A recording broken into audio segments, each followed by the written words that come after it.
We can do that. But the current Air Force Two is also completely outdated, and the current Air Force One is completely outdated.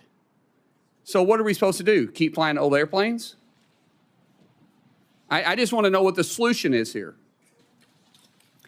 I have a tremendous amount of respect for the ranking member, but I think the narrative that you're drawing is just not factual, sir. That has not been said. The president has never came out and said he's putting this in the library.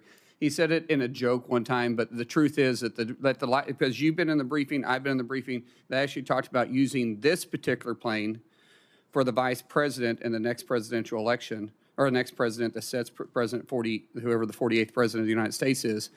They're talking about using the current one that has been in the air for over 35 years to possibly be retired and go in the presidential library.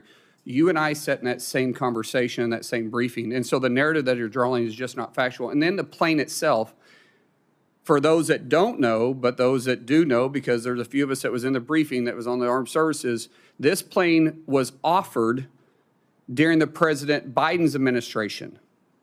They actually started negotiating this in August. And I was in Qatar when the prime minister originally talked to me about it. I came back and actually talked to our committee about it at the time, because there was an issue on how they could actually do it, if it could be a gift or it could be a transfer, or if the Department of Defense could take it or it could go straight to the executive branch. That conversation happened. And so the narrative that you guys are drawing just isn't accurate. And I wish, if you guys are going to have concerns, that you actually speak from it on an actual perspective, not a political point. Now, if we want to talk about dollars and what it's going to take to retrofit it, fine. We can do that. But the current Air Force Two is also completely outdated, and the current Air Force One is completely outdated. So what are we supposed to do? Keep flying old airplanes? I just want to know what the solution is here. Senator Murray. Well, thank you very much. Look, You ever see a story explode all over your feed and just know, deep down, there's more to it? Well, the latest drama about Trump and that presidential plane? Turns out the real Senate exchange just blew the whole thing wide open. So here's the setup. The rumor mill's in overdrive, saying Trump wanted to grab this fancy aircraft for his presidential library, like a personal Air Force One trophy. But then, a senator who was actually in those briefings stands up and says, "Look, I respect you, but what you're saying, it just isn't factual." And suddenly, the temperature in the room changes. First bombshell? Trump never seriously wanted to take the plane. The only time he brought it up, it was a joke. Nothing more.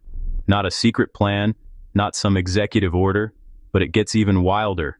This whole aircraft deal didn't even start under Trump.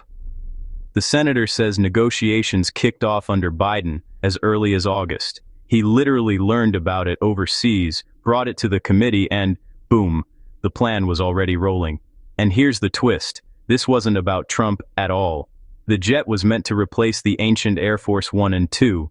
Those planes have been flying since the 90s. They were talking about future presidents, future VPs, just making sure America's leaders aren't flying around in antiques. So when the senator looked across the floor and said, "If you're gonna raise concerns, at least speak from an actual perspective, not a political point," it hit different. Because at the end of the day, this debate isn't about facts, it's about narratives. Headlines can twist a story, but the truth, you gotta look for it yourself. So, are we talking facts, or just feeding the hype? You decide.